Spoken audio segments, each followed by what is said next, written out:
علمی point number 1، بھائیو اس بات پر اجماع ہے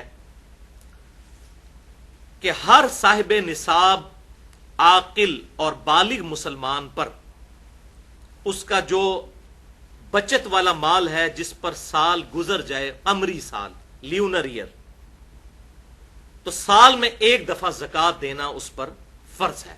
اس پہ پوری امت کا اجماع ہے، اہل سنت کا، اہل تشیع کا، جتنے اہل سنت کے آف شوٹس ہیں، حنفی، مالکی، شافعی، حنبلی، اور اسی طریقے سے اہل تشیع کے اندر چاہے وہ زیدیہ فرقہ ہو، اثنا عشری ہو، سب کا اس پر اجماع ہے کہ یہ زکوٰۃ دینی ہے ہر اس مسلمان نے جو صاحب نصاب ہو جائے سال میں ایک دفعہ، جب وہ اس تھریش ہولڈ پوائنٹ کو کراس کر جائے جسے ہم نصاب کہتے ہیں۔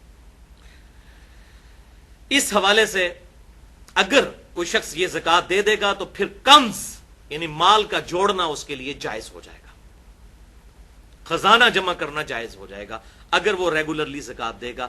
ادروائز آپ نے پچھلی دفعہ سورۃ التوبہ کی آیت نمبر 33 اور 34 اور 35 کے کانٹیکسٹ میں سن لیا کہ یہ مال جو ہے سونا اور چاندی، یہ گرم کر کے ان لوگوں کے ماتھوں پر داغے جائیں گے اور ان کے پہلوؤں پر، ان کے پیٹھوں کے اوپر جو لوگ زکوٰۃ نہیں ادا کرتے۔ پچھلی دفعہ میں نے ڈیٹیل سے 73 منٹس اسی بھی تو گفتگو کی تھی۔ اس حوالے سے ایک موقوفاً صحیح حدیث بھی موجود ہے جامعہ ترمذی میں انٹرنیشنل نمبر کے مطابق 632 نمبر، سیدنا ابن عمر رضی اللہ تعالی عنہما کہتے ہیں کہ جو مال کسی کو حاصل ہوا اور اس کے پاس 1 سال تک پڑا رہا تو اس پر زکوٰۃ دینا فرض ہے۔ امام ترمذی رحمۃ اللہ علیہ نے پھر اس کے ساتھ اہل علم کے کامنٹس بھی نقل کیے ہیں اس حوالے سے کہ اگر سال گزر گیا، سال گزرنے سے جسٹ تھوڑی دیر پہلے اگر اس صاحب نصاب کے مال میں کوئی اور مال ایڈ ہو گیا تو کیا صرف سال گزرنے والے مال پر زکوٰۃ دے گا یا پورے مال پر دے گا؟ تو انہوں نے کہا کہ اکثر اہل علم کا اس پر اتفاق ہے کہ پورے ہی مال پر وہ زکوٰۃ دے گا، کیونکہ صاحب نصاب وہ پہلے ہی ہو چکا تھا۔ اگر وہ 12 مہینے چاند کے اعتبار سے، قمری اعتبار سے پورا ہونے سے پہلے اگر 10ویں مہینے اسے اور رقم مل گئی تو اس کے اندر ایڈ ہو گئی تو پوری کی وہ زکوٰۃ نکالے گا۔ اب رہا یہ مسئلہ کہ رمضان مبارک میں زکوٰۃ دینی چاہیے یا رمضان کے علاوہ بھی دے سکتے ہیں، تو اس میں رمضان کی کوئی قید نہیں، رمضان کے علاوہ بھی آپ زکوٰۃ دے سکتے ہیں، جب بھی آپ کا لیونر ایئر پورا ہوگا آپ اس کے مطابق زکوٰۃ دیں گے۔ لیکن یہ بات صحیح ہے کہ صحیح بخاری اور مسلم کی متفق علیہ حدیث ہے، بخاری میں 1904، مسلم میں 2707، کہ امام کائنات صلی اللہ علیہ وسلم نے فرمایا کہ رمضان المبارک میں اللہ تعالی اعمال کے ثواب کو 10 سے لے کر 700 گنا تک بڑھا دیتا ہے۔ چونکہ رمضان میں ثواب اعمال کا بڑھ جاتا ہے 700 گنا تک، اور اللہ چاہے تو کسی کے لیے اس سے بھی زیادہ بڑھا دے، لہٰذا بہتر یہی ہے کہ رمضان مبارک میں زکوٰۃ نکالی جائے، چوپڑیاں نہ لے، 2 ٹھیک ہے۔ جیسا کہ عمرے کے بارے میں صحیح بخاری اور مسلم میں حدیث موجود ہے متفق علیہ کہ آپ صلی اللہ علیہ وسلم نے فرمایا جس نے رمضان مبارک میں عمرہ کیا گویا اس نے حج کیا، اور مسلم کے ایک طرق میں آتا ہے اور ابو داؤد کے ایک طرق میں کہ گویا اس نے میرے ساتھ حج کیا جس نے رمضان مبارک کا عمرہ کیا۔ تو اسی طریقے سے پریفریبل یہی ہے، اور ویسے بھی حساب رکھنا آسان ہو جائے گا قمری سالوں کا، کیونکہ ہم تو جو ہے وہ شمسی سالوں کے اعتبار سے چل رہے ہوتے ہیں، تو لیونر ایئر کے مطابق ہم نہیں چل رہے ہوتے، ہم سولر ایئر کے مطابق چلتے ہیں۔ تو اگر یہ لیونر ایئر کا حساب رکھنا ہے تو رمضان میں ثواب بھی زیادہ اور حساب رکھنا بھی آسان ہو جائے گا انشاءاللہ تعالی۔ اچھا بھائیو، اس بات پر بھی اجماع ہے کہ کوئی شخص اپنی زکوٰۃ پیشگی بھی نکال سکتا ہے، یعنی اگلے سال کی پہلے ہی نکال لے، اپنے پاس حساب کتاب نوٹ کر لے۔ اسی طریقے سے وہ ڈیلے کر کے بھی نکال سکتا ہے، اور اسی طریقے سے پر منتھ ڈیوائڈ کر کے بھی نکال سکتا ہے۔ اگر سال بعد اس کی سپوز 40,000 بن رہی ہے تو 12 مہینوں پر ڈیوائڈ کر کے ایک تنخواہ دار آدمی تھوڑے تھوڑے پیسے نکال کے اپنی زکوٰۃ دیتا رہتا ہے، تو یہ بھی جائز ہے، اس پر اجماع موجود ہے۔ اور امام ترمذی رحمۃ اللہ علیہ ایک حدیث بھی لے کر آئے انٹرنیشنل نمبر کے مطابق 679 نمبر، اور ابو داؤد میں 1624، اور امام ترمذی نے اس کے ساتھ اہل علم کے کامنٹس بھی نقل کیے ہیں کہ زکوٰۃ پیشگی بھی عطا کی جا سکتی ہے، اس میں اللہ تعالیٰ نے آسانی دی ہے۔ علمی پوائنٹ نمبر 2، اجماع کی روشنی میں اور صحیح الاسناد احادیث کی روشنی میں کن کن چیزوں پر زکوٰۃ واجب ہے، ان کا نصاب کیا ہے اور کتنی زکوٰۃ نکالنی ہے، یہ تینوں چیزیں، یہ انشاءاللہ اب ہم اس علمی پوائنٹ نمبر 2 میں سننے کی سعادت حاصل کریں گے۔ اس میں احادیث کے حوالے دے دیتا ہوں جلدی سے. صحیح بخاری میں انٹرنیشنل نمبر کے مطابق 1454 نمبر حدیث. یہ ڈیٹیلڈ حدیث ہے تقریباً 2 صفحوں پر, اور تقریباً زکوٰۃ کے 80% مسائل اس صحیح بخاری کی حدیث سے ثابت ہوتے ہیں. یہ بیسیکلی سیدنا ابو بکر الصدیق رضی اللہ تعالیٰ عنہ کا خط ہے جو انہوں نے حضرت انس ابن مالک کو لکھا تھا جب انہیں بحرین کا گورنر بنا کر بھیجا. تو یہ خط لکھا انہوں نے اور کہا کہ اللہ کے محبوب صلی اللہ علیہ وسلم کو اللہ تعالیٰ نے زکوٰۃ کا یہ نصاب بتایا ہے, اور یہ زکوٰۃ مسلمانوں سے لینی ہے, غریبوں سے لے کر امیروں سے لے کر غریبوں میں تقسیم کرنی ہے. وہ بڑا ڈیٹیل خط ہے, 1454 صحیح بخاری کے اندر 80% مسائل زکوٰۃ کے اس حدیث سے ثابت ہوتے ہیں. دوسری حدیث ہے 1459 صحیح بخاری میں ہی, صحیح بخاری میں 1483 اور 1499. اسی طریقے سے صحیح مسلم میں 2263, 2265, 2268, اور اس کے علاوہ بھی جامعہ ترمذی میں, سنن ابی داؤد میں, سنن نسائی, سنن ابن ماجہ, الموطا امام مالک, مسند امام احمد اور بھی احادیث کی کتابوں میں ڈیٹیل کے ساتھ الحمدللہ زکوٰۃ کے احکام و مسائل موجود ہیں. ان کی روشنی میں اور اجماع امت کی روشنی میں کل 10 چیزیں ہیں جن پر زکوٰۃ نکالنا واجب ہے. 10 چیزیں. اب میں یہ 10 کی 10 چیزیں بیان کروں گا تیزی سے, اور ان چیزوں کے نام بتاؤں گا. نمبر 1, نمبر 2 ان کا نصاب, وہ تھریش ہولڈ پوائنٹ کیا ہے جو کراس ہو تو اس کے بعد زکوٰۃ شروع ہوتی ہے, اور نمبر 3 یہ بھی بتاؤں گا کہ کتنی کتنی زکوٰۃ نکالنی ہے ان چیزوں پہ. نمبر 1, سونا, گولڈ. گولڈ اگر کسی کے پاس 20 دینار ہو تو سال میں آدھا دینار اس کی زکوٰۃ دینا ضروری ہو جاتا ہے. 20 دینار آج کل کے دور کے اعتبار سے 7.5 تولے سونا بنتا ہے, اور 1 تولہ 11.664 گرام ہوتا ہے. گرامز میں یہ نصاب بنے گا 87.48, 87.48 گرام. جب کسی کے پاس اتنا گولڈ جمع ہو جائے تو اس نے اس پہ زکوٰۃ دینی ہے. کتنی دینی ہے؟ 2.5%. اور 2.5% نکالنے کا بڑا آسان طریقہ ہے کہ جو اس کی مالیت بن رہی ہے اس کو 40 پہ تقسیم کر دیں تو 2.5% آ جائے گا. 40 پہ تقسیم کرنا ہے. دوسری چیز وہ ہے کرنسی, روپے کی شکل میں, ڈالر کی شکل میں, پاؤنڈ کی شکل میں, ریال کی شکل میں, کسی بھی شکل میں کرنسی.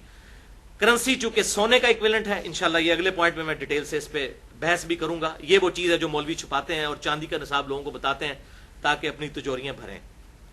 حالانکہ چاندی کے نصاب سے تو ایک صحت مند جو ہے وہ بکرا بھی نہیں خریدا جاتا, جبکہ بکرے کا نصاب جو ہے بکریوں کا وہ 40 بکریوں سے شروع ہوتا ہے. وہاں 40 بکریوں سے زکوٰۃ شروع ہوتی ہے, اور یہ لوگ 38,000 روپیہ جو چاندی کا نصاب بن رہا ہے اس کے اوپر زکوٰۃ بتا دیتے ہیں. وہ انشاءاللہ اگلی دفعہ اس میں اگلے پوائنٹ میں بتاتا ہوں. تو کرنسی جو ہے یہ بھی سونے کے ایکویلنٹ ہے, لہٰذا وہی نصاب ہوگا 7.5 تولے سونا یا 87.48 گرام, اور اس پہ بھی 40واں حصہ یعنی 2.5% ادا کرنا ہوگا. تیسری چیز ہے چاندی. اگر کسی کے پاس ہو, جیسے کہ ابھی یہ آرٹیفیشل جیولری کا بھی رواج ہے اور چاندی کا بھی لوگ کام کرتے ہیں, تو چاندی کا نصاب ہے 200 درہم پر 5 درہم. چاندی کا نصاب 200 درہم پر 5 درہم ہے. تو یہ آج کل کے 200 درہم اگر چاندی کے وہ کیلکولیٹ کیے جائیں تو یہ 52.5 تولے چاندی بنتی ہے. اور اگر گرامز میں اسے 11.664 والا فارمولا لگا کر کیلکولیٹ کیا جائے تو 612.36 گرام یہ بنتا ہے چاندی کا نصاب. اس پہ بھی 40واں حصہ دینا ہوگا. 40 پہ تقسیم کریں گے یا 2.5% نکال لیں. چوتھی چیز ہے مال تجارت. مال تجارت سے مراد ہے کہ اگر کوئی شخص کسی کی دکان ہے, اس میں اس نے کپڑا رکھا ہوا ہے, یا میڈیکل سٹور ہے, اس میں اس نے ادویات رکھی ہوئی ہیں جو اس کے پاس رہتی ہیں, جو اس نے کاروبار کے اندر اپنا سارا مال لگایا ہوا ہے, اور وہ سٹور کی انوینٹری کی فارم میں موجود ہے. اسی طریقے سے کمرشل پلاٹس ہیں کسی کے پاس, بیچنے کی غرض سے وہ پلاٹس خریدتا ہے. ویسے اگر پلاٹ ہے کسی کے پاس, جب تک اس پہ زرعی زمین کے اوپر کاشتکاری نہ کی جائے تو اس پہ زکوٰۃ نہیں بنتی, وہ تو کاشتکاری کے اوپر زکوٰۃ ہوتی ہے اگر کی جائے, ورنہ کوئی نہیں. لیکن کمرشل پلاٹس بیچنے کی نیت سے جو لیے جاتے ہیں, چاہے پراپرٹی ڈیلر لے یا عام آدمی اپنی سیونگ کو یہ کر لے, چلاک بننے کی کوشش کرے کہ وہ سونے کی بجائے پلاٹ خرید لے اور کہ جی میرے پاس سونا تو نہیں, زکوٰۃ نہیں لگے گی, تو بھائی عقل آپ کی بھی نہیں کام کرتی کہ سیونگ کے اوپر زکوٰۃ ہے. اللہ تعالیٰ کو تو دھوکہ نہیں آپ دے سکتے, اپنے آپ کو دے سکتے ہیں. تو کمرشل پلاٹس جو انسان نے خریدے ہوئے ہیں سیونگ کے طور پہ, ان کی بھی کیلکولیشن پر سونے کا نصاب لگے گا. اور اسی طریقے سے دکان کے اندر جو مال ڈالا ہوا ہے اس پہ بھی 40واں حصہ زکوٰۃ دی جائے گی. 5ویں نمبر پہ ہے زمین کی پیداوار, چاہے وہ غلے کی فارم میں ہو، کھجور کی پھل کی فارم میں، تو اس پہ بھی زکات ہے. اور اس کے لیے جو تھریش ہولڈ پوائنٹ ہے، نصاب ہے، وہ ہے 5 وسق.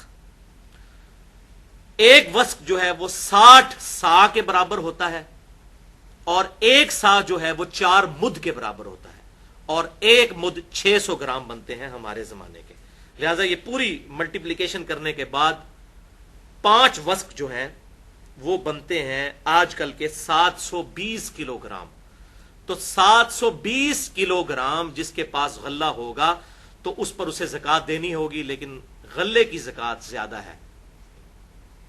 وہ ہم نے جو زکات سنی سونے کی، اس سے یہ 4 گنا ہے، 10% زکات ہے. اور وہ اس صورت میں 10% ہے، اسے عشر بھی کہتے ہیں، کہ اگر زمین کی پیداوار کو جو پانی ہے وہ بارانی ہو، زمین اس کی یعنی نیچرل اریگیشن ہو، بارش کے ذریعے یا نہر کے ذریعے پانی اس کو لگتا ہو، جس پہ اس کا اپنا خرچہ کوئی نہ آتا ہو، تو پھر عشر دیں گے 10واں حصہ، 100 میں 10 روپے. تو یہ 720 جو ہے اس کو آپ ڈیوائڈ کر لیں 10 کے اوپر، تو یہ 72 kg اس میں سے زکات نکالنی ہوگی. اگر زمین جو ہے وہ کنویں کے ذریعے سیراب کی جاتی ہے، ظاہر ہے اس پہ بجلی کا بل بھی دینا پڑے گا، آپ خود بھی اس پہ خرچہ کر رہے ہیں، تو شریعت نے اس میں آسانی دی ہے کہ پھر آدھا عشر دینا ہوگا، یعنی پھر زکات جو ہے وہ 5% رہ جائے گی. اس طرح 10%، اس طرح 5%. چھٹی چیز ہے شہد.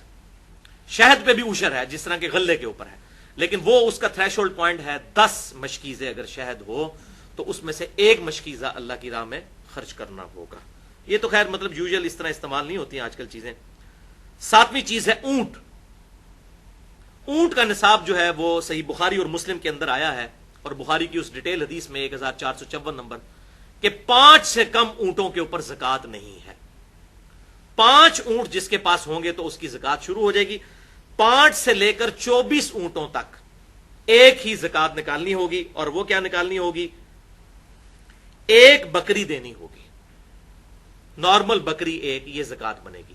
لیکن جیسے ہی 25 اونٹ ہوں گے تو 25 سے لے کر 35 تک اگر یہ اونٹ پہنچ جاتے ہیں تو پھر آپ کو یہ 35 اونٹوں کے اوپر 1 سال کی اونٹنی جو ہے یہ زکات کے طور پر نکالنی ہوگی. اور اس پہ بھی اجماع ہے کہ اس کے بدلے سونا یا کرنسی بھی دی جا سکتی ہے اس کی ویلیو کیلکولیٹ کر کے. 8ویں چیز ہے گائے. اس طریقے سے 35 کے آگے بھی ڈیٹیل چلتی ہے سینکڑوں تک، تو اب ٹائم نہیں ہے چونکہ آج کل لوگوں کی ضرورت نہیں، لہذا میں اسے چھوڑ رہا ہوں. 8ویں چیز ہے گائے یا بھینس. بھینس بھی گائے کے حکم میں داخل ہے. میں نے اجماع کی حجیت مسئلہ نمبر 31 میں یہ چیز ثابت کی ہے کہ امت کا اجماع ہے کہ بھینس گائے کے حکم میں داخل ہوگی. 30 گائے جب ہو جائیں گی تو پھر زکات سٹارٹ ہو جائے گی، اس سے پہلے زکات کوئی نہیں. اور جس کے پاس 30 گائے ہوں تو 1 سال کا اس نے بچڑا گائے کا وہ زکات میں دینا ہوگا. اور جس کے پاس 40 ہوں تو وہ پھر 2 سال کا بچڑا. اور اس طریقے سے پھر آگے ایکویشن چلتی ہے. 9ویں چیز ہے بکریاں اور بھیڑیں. ان پہ بھی زکات ہے. جس کے پاس 40 بکریاں ہوں گی تو تب اس کی زکات شروع ہوگی، 40 سے کم پر شروع نہیں ہوگی. 40 سے لے کر 120 تک صحیح بخاری 1454 نمبر کی روشنی میں حدیث نمبر، 1 بکری زکات دینی ہوگی. 40 بکریوں سے لے کر 120 بکریوں تک جس کے پاس ہے. اور 121 سے لے کر 200 تک ہو تو پھر 2 بکریاں دینی ہوں گی. اور اسی طریقے سے آگے ایکویشن چلتی ہے. 10ویں چیز ہے دفینہ، رکاز یا معدنیات، یہ زمین میں سے نکلا ہوا مال. اس زمانے میں بھی صحیح بخاری میں آتا ہے کہ سونا کسی کی زمین سے نکلا ہے، یا معدنیات نکلا ہے، نمک نکلا ہے، یا آج کل کے دور میں اگر کسی کی خوش قسمتی ہو تو تیل نکلا ہے، تو اس پہ بھی زکات ہوگی. دفینے کے اوپر زکات سب سے زیادہ ہے، سب سے زیادہ زکات ہے اس کے اوپر، اور وہ ہے 20%. 100 میں 20 روپے، 5واں حصہ دفینے کے اوپر. یعنی کہ وہ 100 روپے کا مال ہے تو 20% دینا ہوگا، 5واں حصہ اللہ کی راہ میں خرچ کرنا ہوگا. یعنی عشر سے بھی ڈبل ہو گیا. سب سے زیادہ زکات جو ہے وہ دفینے کے اوپر ہے، معدنیات کے اوپر ہے. اگر کسی کی زمین سے کوئی ایسا خزانہ نکلا ہے تو یہ سب سے زیادہ زکات اس کے اوپر ہے.